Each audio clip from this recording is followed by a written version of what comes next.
Hello, magandang araw po muli sa ating lahat. Nagbabalik po ang inyong lingkod. Nandito na naman po tayo para sa video na ating ibabahagi. Ito yung video na kung saan ay hearing po ito ng Quadcom na kung saan dumalo ang dating Pangulong Rodrigo Duterte. At dito sa video na ito ay ini-interrogate siya o kini-question siya ni Congressman Ako. Isa rin dating pulis na kung saan ay tinatanong yung ating Pangulo sa mga ginawa niya during kanyang panunungkulan. At dito maririnig natin ang paliwanag ng dating Pangulo.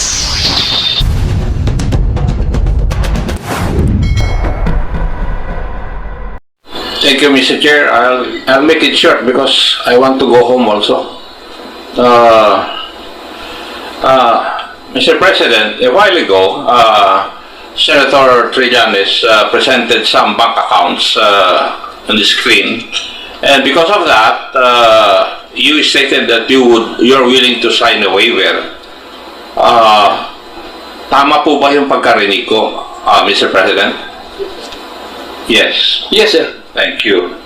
I would like also to inform you, Mr. President, that kung namurong problema po kayo dun sa pamasahe po ninyo, pagpunta sa hearing na ito, I have told the chairman na pwede namang yung gobyerno ang mag-spend para sa inyo. Salamat. Under our rules, Mr. President. That would be, hindi naman great, but that would be saving.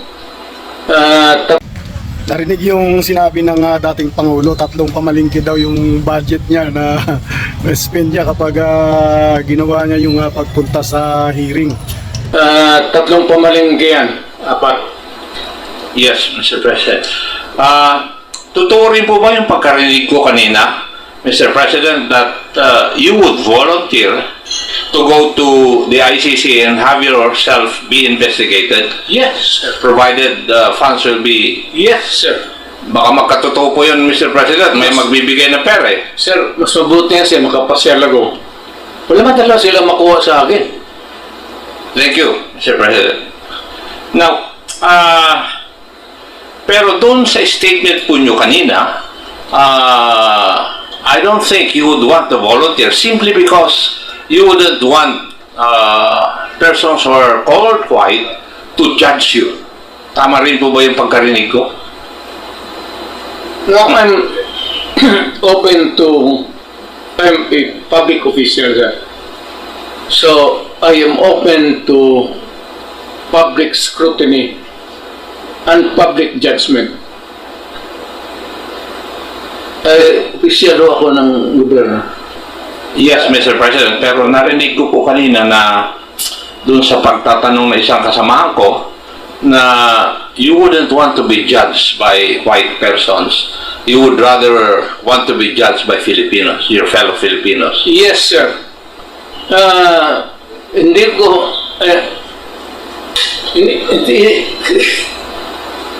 when it comes to the dispensation of justice, So lahat ng question ni Akop sinagot ni Duterte, maging yung pagpunta niya sa ICC, talagang papayag siya na dumalo roon kapag pinigyan siya ng pag-invite, babadgetan yung kanyang mismong budget. yes, hindi ko, I do not have the respect and the whatever sa mga puti. They have always looked upon us as inferior ever since. That has not changed over time, many years. I would rather that I be heard, I be prosecuted by a Filipino, heard by a judge, sentenced, then I can appeal, then if it is affirmed, then I can go to the Supreme Court, and if the Supreme Court says that I go to jail, wala namang death penalty ngayon, I would willingly go. So sinasabi nga ng Pangulo dito na willing siyang magpakulong basta dito lang sa Pinoy lang, o ayaw niya daw ng puti o yung foreigner. To prison, sir. basta Pilipino lang. Huwag lang foreigner. Ayaw ko yung puti, sir. May sentimento ako sa kanila. Maraming salamat po. Would you agree with me, Mr. President, na lahat po ng sasabihin nyo tungkol sa isang issue o isang bagay, it becomes a policy statement of the country when you were the President? Yes, sir. Yes, and therefore, when you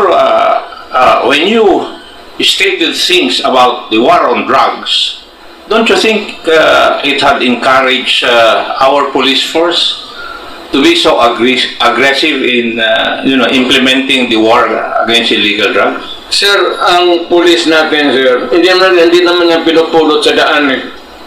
They are recruited and they undergo 2 years.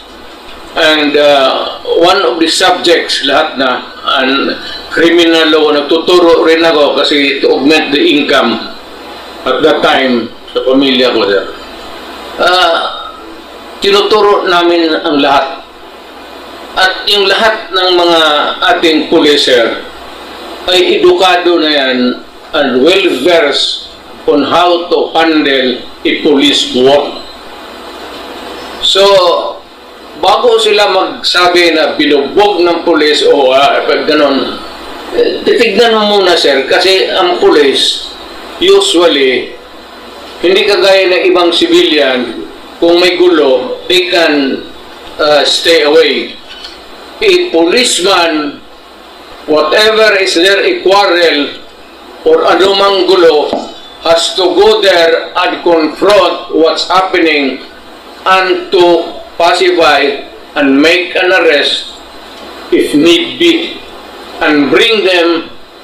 And sometimes hindi mo madala yan, sir, basta-basta lang mahila mo, minsan lumalaban, kaya nabubugbog. Kaya pagkatapos niyan ang labas, ang pulis ang nabubugbog. Talagang, yung mga lasing, hindi mo mahila yan sa meron restuhin. Walang pulis-pulis dito. Hindi pa ka ganun, talagang mabugbog ka ng pulis. Tama naman, because you have to overcome the resistance in order to make the arrest. Otherwise, inutil ka na pulis. Thank you, Mr. President.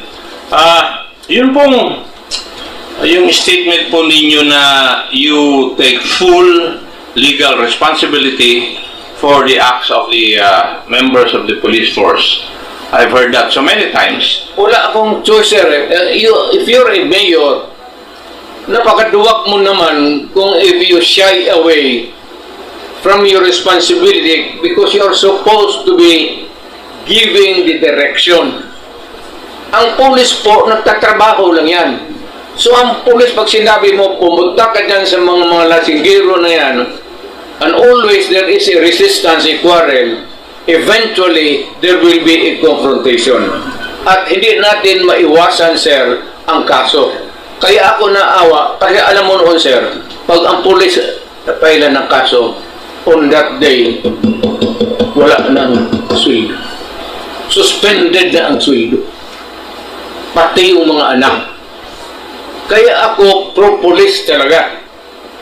Maraming po salamat. Fiscal ako, pro-police talaga ako. Yung pong statement nyo kasi, itinuturo rin doon sa academy eh.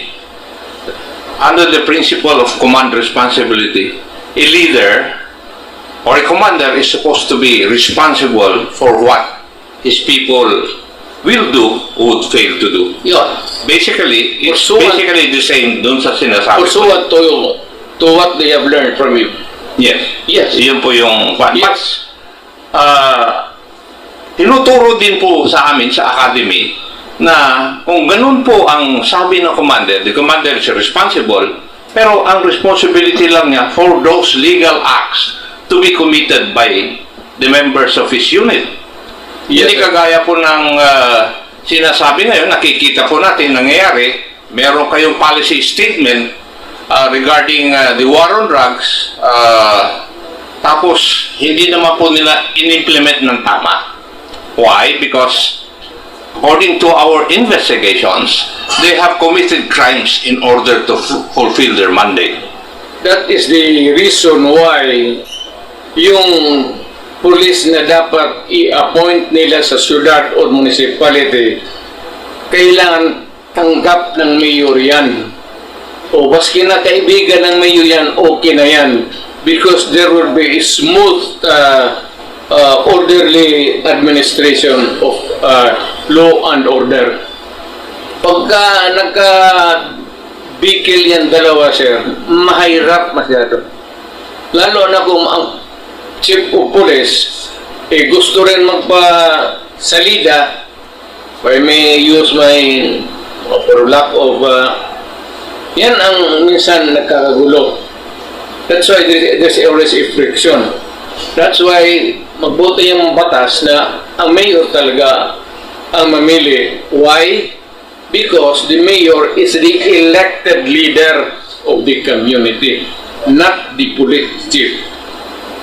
So, hanggang guidance lang. Ngayon, kung illegal lang, maraming yan sir, illegal, maraming kung ano-anong mga sugal, then I can always report to the provincial commander. At kung hindi na talaga niya makaya, sabihin na, sir, i-relieve mo na lang ako, but he can make a report, copy furnish, lahat, including the president. Importante yan, sir, kung may complaint ka, the office of the president ang pag-report. Ako noon, pagka kailangan may office of the president talaga yan. Kasi pag nakita ko yan, lahat binabasa ko sa gabi. Pag nakita ko yung then that night, tinatawagan ko kung sinong secretary in. So, let's make it clear, Mr. President. You take full responsibility for the acts of your police force, but you are not responsible for their individual acts which would constitute a crime. Sir, bago ito sila na police, nag-aral ito ng academy ng 2 years. For what purpose would have been or it would be kung walang natutunan ito sa basic criminal law, criminal procedure?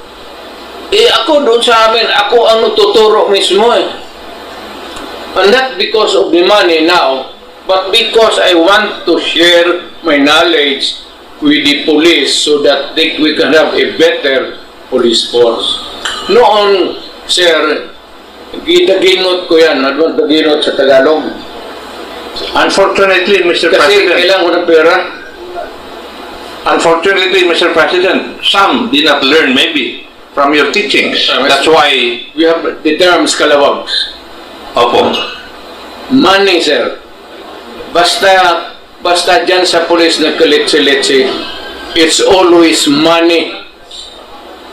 Or, dalawa yan, sir. May pangalawang asawa yung mga gago o may sugalan dyan, Pero whichever, yung first na dalawang asawa, hindi masyado ko ang magdikdik niya, kaya marami tayong may kasalanan ng ganun. Maybe the chairman can explain to us what that means to a layman's term. marami pong salamat, Mr. President. May I ask Attorney Conti, when would you consider a person a criminal? Your Honor, under the rules, a criminal would have to be convicted of a crime. Prior to that, it would just be someone who is either accused, if already indicted in court, or charged, if only complained of before the prosecutor. Did I get you right, Madam Attorney, na ikaw ay magiging criminal kung ikaw ay na-charge and you have been convicted with final judgment? Ano po ba yan? Could be, Your Honor, but pwede din po sigurong sabihin na criminal na kung kahit yung initial na conviction lang po muna. Kasi, kumbaga, may conviction ka na from a court. Bale, balik-balik rin ko po, kapag sa fiscal charged or respondent, kung tatawagin, kapag nakarating sa korte, accused, and then pag na-convicted, criminal.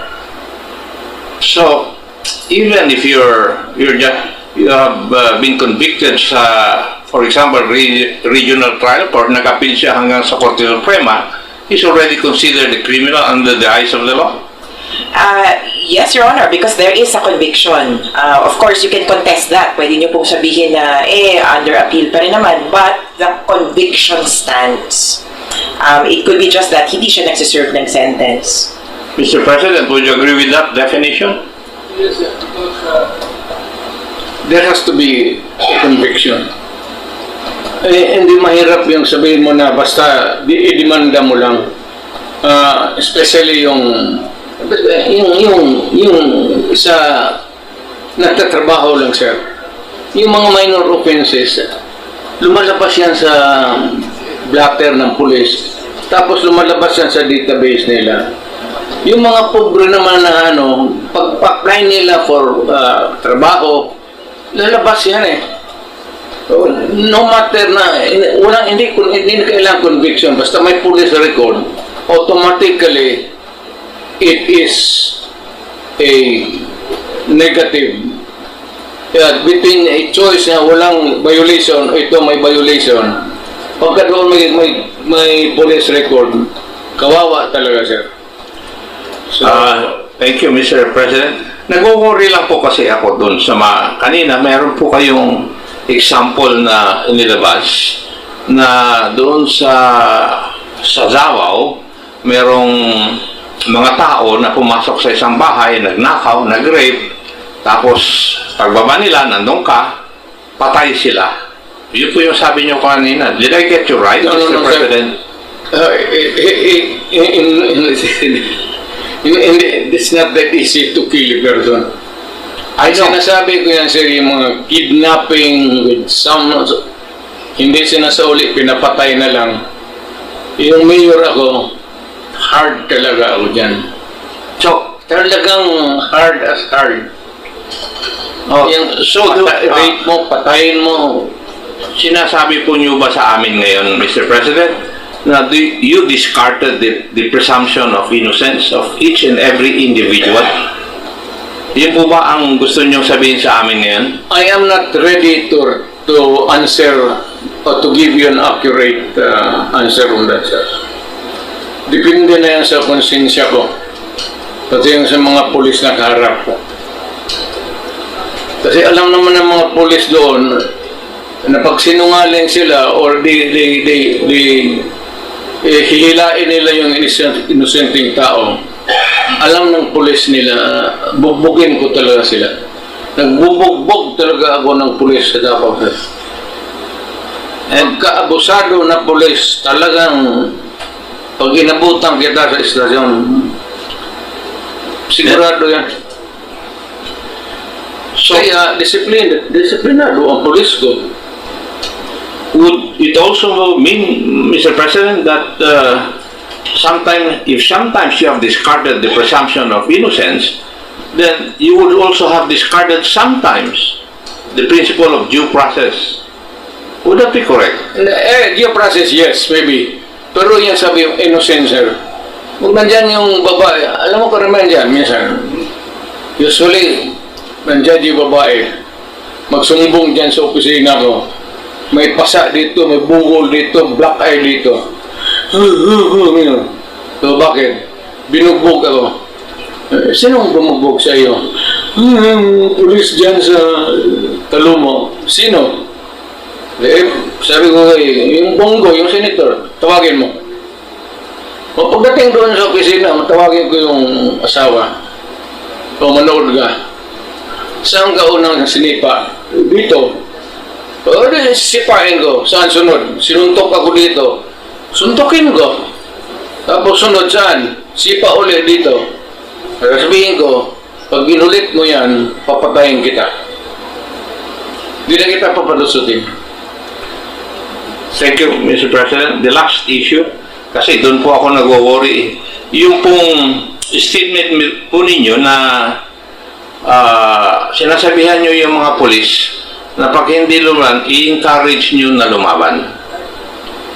Would that be correct, yung pagkaintindi ko po ron? Yes, sir.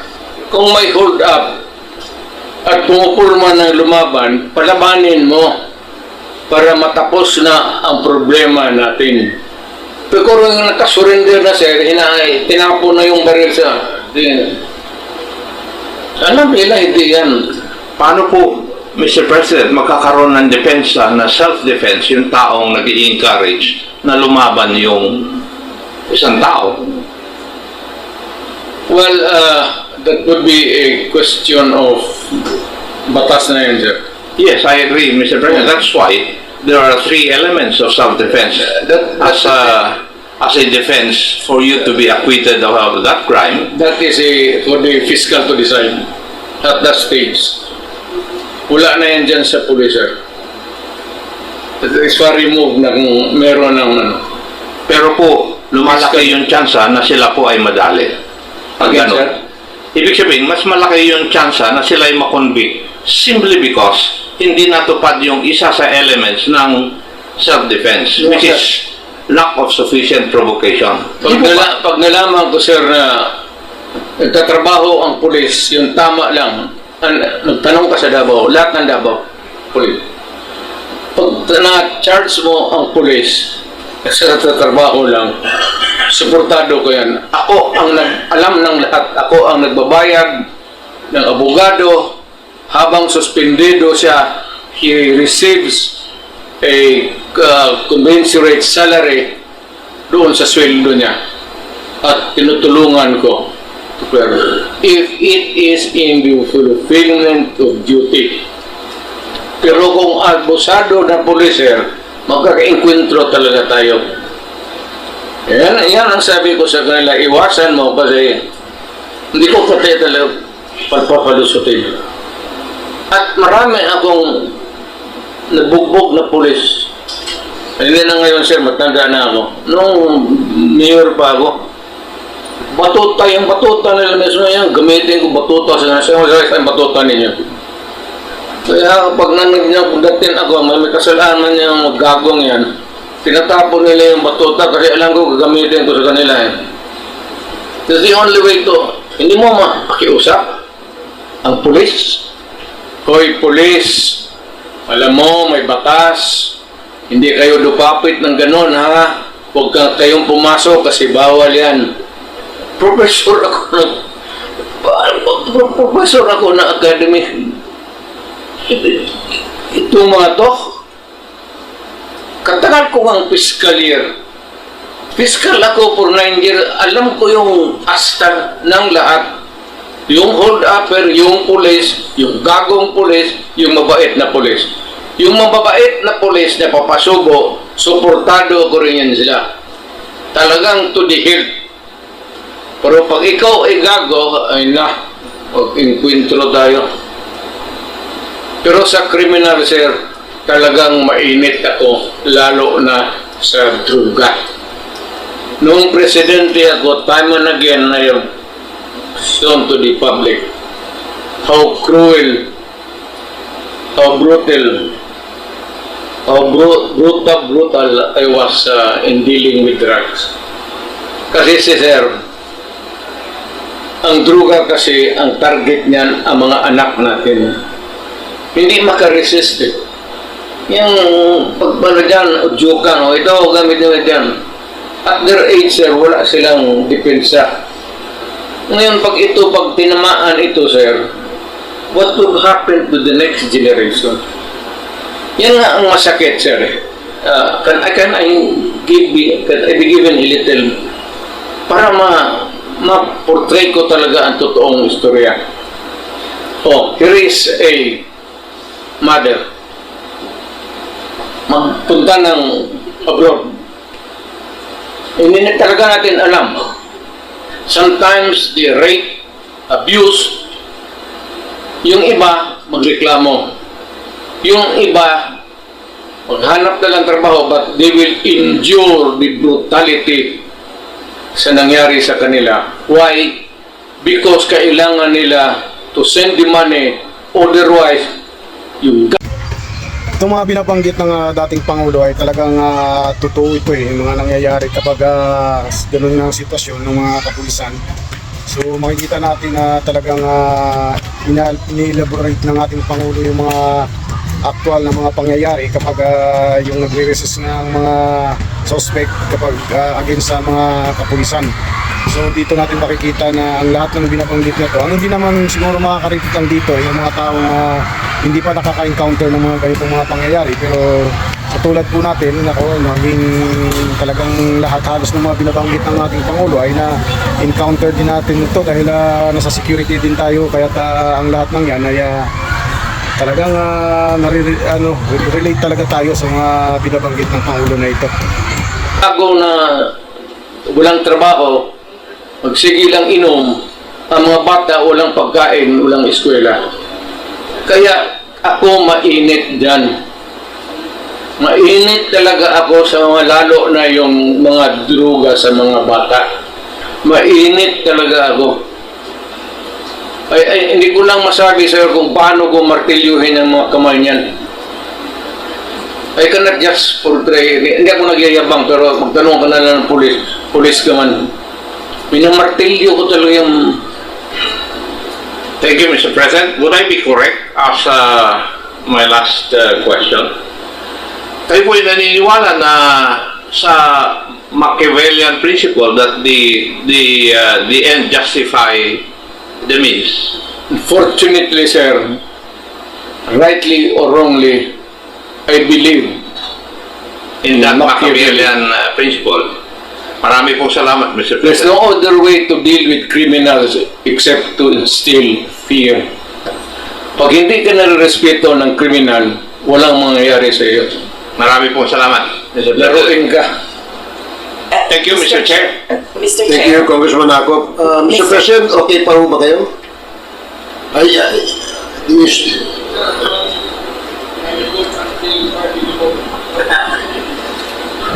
Mr. Chair. So you're still okay if we proceed, yes, Attorney Conti.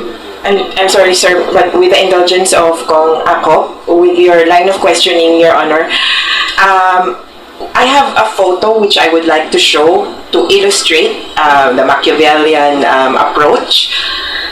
This is the death of Benjamin Vista. May I ask this, Mr. Chair, the photo I submitted to the Secretariat earlier, just a trigger warning, because this illustrates a death that is allegedly under manlaban circumstances. May we ask the photo, trigger warning that this shows blood. This is the death of Benjamin Vista, who was killed by the DEU Manila Police District, Station 1, under Colonel Redentor Ulsano on October 4, 2016. He was in handcuffs, Your Honor.